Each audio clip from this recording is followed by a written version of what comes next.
Well, thank you, Ms. Kim, for taking some time to talk about differentiation and how you use it in the classroom. One of the things that we have focused on is, using our data to differentiate. And you um, have done a great job of trying to implement these types of things where you've gone to some different workshops. How did you learn to differentiate so well in your classes? Okay, I have taken summer grant workshops, and then I learned how to teach the Common Core state standards, and we had a book study about the differentiation, and then I learned the two strategies to reach all of my students, and they are open questions and parallel tests. Okay. So tell me a little bit more about open questions and how that's been effective in your classroom. Oh yeah, when I start the lesson, I ask the same question to the entire class, and everybody can participate. They can say what they see. For example, I show them the graphs of two kinds of graphs, and then I tell them what they see and then what are the similarities or what are the differences, and then they can answer me questions, um, and then they can, using their understanding of mathematics, they can go deeper, or they can say it's a straight line going up and down, or they can say, oh, it's a U shape or upside down U shape. Um, and then they learn from the discussion, and they learn from each other, and then I want to create the openness in my classroom. There's a learning environment, and then I tell them I appreciate their responses, and then there are no right or wrong answers. Hmm.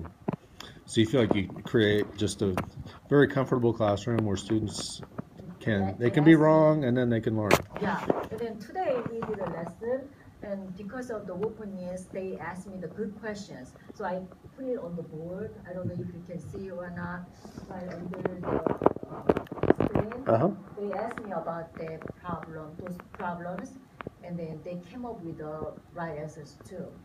Cool. So I like that. Okay. Yeah. What about parallel tasks? That's another thing that I know you've learned about. So how do you think that helps you differentiate in your classroom? To reach the needs of all the students at the different developmental levels, we need to have a set of questions, like a same big idea. Under the same big idea, we have two or three different tasks. So for example, in Algebra 2, when they are supposed to find the vertex of the quadratic equation, I can ask a group of students to change that into the vertex form from the standard form of the quadratic functions. Or at the same time, I can ask another group of students to graph it on the calculator and to find the vertex. The basic idea is the same. The big idea is the same, to find the vertex of quadratic function. So that way I can differentiate the students who are kind of advanced and the students who are kind of low level of understanding. Mm-hmm. Yeah. So the last question is, how do you use data when students take quizzes and tests? What do you do with that data that helps you differentiate for the future? Yeah, I see the students' results, and if I think they master the concept, I give them the deeper level of understanding questions to the students who already master. But if have students who are struggling on the quiz, I provide some more questions, and we group the students differently, and those of students who are advanced, they can work by themselves. But those who are not fully understand the concept, we get together and we discuss, and like a math station, kind of type. Kind of like workstations. Yeah, workstation, yes, math workstation. Okay.